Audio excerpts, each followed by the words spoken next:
My name is Nicolas and I'm from Denmark and I'm 32 years old. Yeah, my name is Mads. I'm 18 years old and also from Denmark.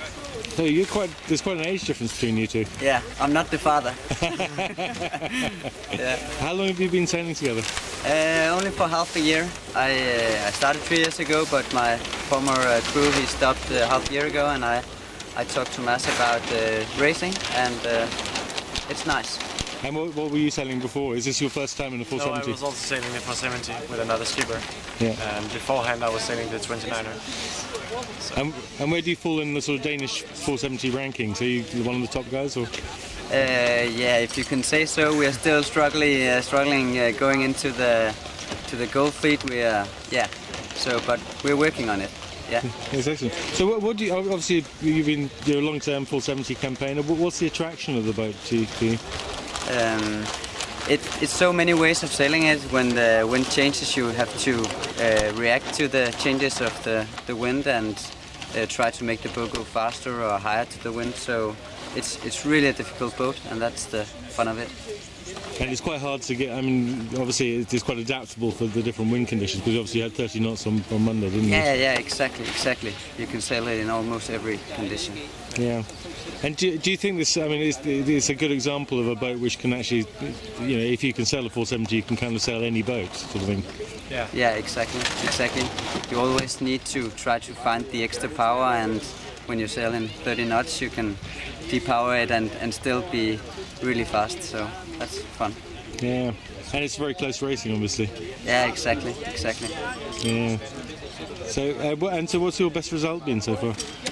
Oof. This regatta has been really awful to us. Yeah.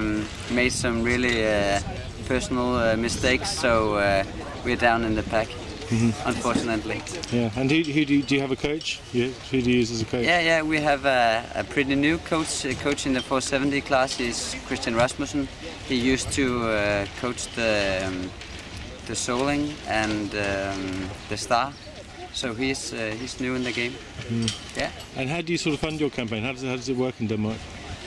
The organization has a big sponsor, Tom, and they help us, and then we try to do our own Facebook and get our own sponsors for the campaign, and then personal money, all the money we got. And is it enough? I mean, can you survive? Yeah, we survive, but it's not like you can go and buy new clothes every day. That's not the way it works. No, sure. Every bit of money is used on sailing. Yeah. Now, I understand that your association has put forward a proposal about the M470 should be a mixed class in the future. Yeah, so how do you feel about that? You might be sailing with a girl. Yeah. We don't like it because I think it will destroy the 470 class, and of course it could be fun to be a mixed class, and it would make another atmosphere, but still I think the boat has its good reputation and should go on. Yeah. There seems to be a sort of move in Olympic sailing to try and make it a bit more sort of media friendly, and they've introduced the medal races. And what's your opinion about that, and what can they do to improve that? Well, I think maybe you should change the courses instead of changing the boats. Well, there's been talking about doing smaller courses or with more mark roundings or something like that.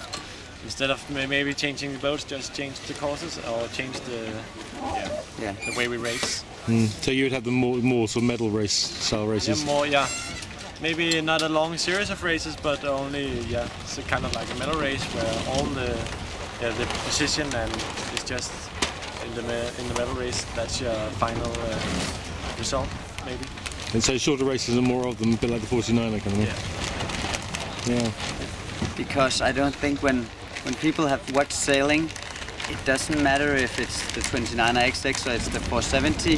When you have watched it go port side for 3 minutes or 2 minutes, it doesn't matter if you watch the XX or the 470. It's just the same. So like Mads, I'm also for the changing the format of racing. So maybe really short races and maybe smaller fleets and a lot of fleets starting after each other. Yeah. Yeah. And I mean, obviously, you know, we've seen some new generations of boats like the 49 and the 29, which you used to sail, come through, which are sort of asymmetric boats. Is there an advantage?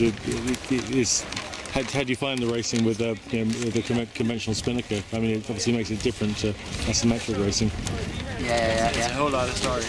Because when you do the 49 or the 29, you're always just reaching, but in the 470 you can go deep and high, and there's a lot more to it than just going very fast. So yeah, so different modes. Many more different modes. Yeah. And does that makes for closer racing? Do you think, or just it more makes options? More options and even more difficult, because sometimes when the wind picks up, you just need to go a little deeper, and sometimes you need to go a little higher when it drops, and so you need to always be aware of the conditions. Yeah. Do you sell any other boats at the moment? Or? Sometimes for the big keel boats, but it's not that often. We try to sell as much as possible in the 470. Yeah. So what's your program for the rest of the year? We do a lot of training and going for the Delta Lloyd regatta. That's the next one, and then obviously Kiel and the Europeans in Finland. Yeah. And will you come to Weymouth? We don't know about the money. We hope that we find the money to do it, but we're not sure yet. Yeah. And what about Olympic selection in Denmark? How does that work? When does that happen? It will be done like in Perth with the 75%, and then if we don't qualify, we'll try and qualify the last 25%. Yeah. So at the moment, there's only the international. Exactly. Yes, I see. Well, the best of luck, and thank you very much for your time. Thank you very much.